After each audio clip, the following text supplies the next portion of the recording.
The search continues at this hour for 3 suspects accused of stealing an ATM. It was around 5:30 this morning. Someone crashed into the front doors of the Quickfield convenience store at the corner of Blue Angel Parkway and Lillian Highway.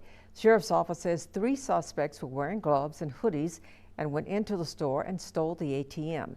The owner of the store sharing this surveillance video that shows the front door being smashed. And then you see the suspect duck through the opening and grab the ATM.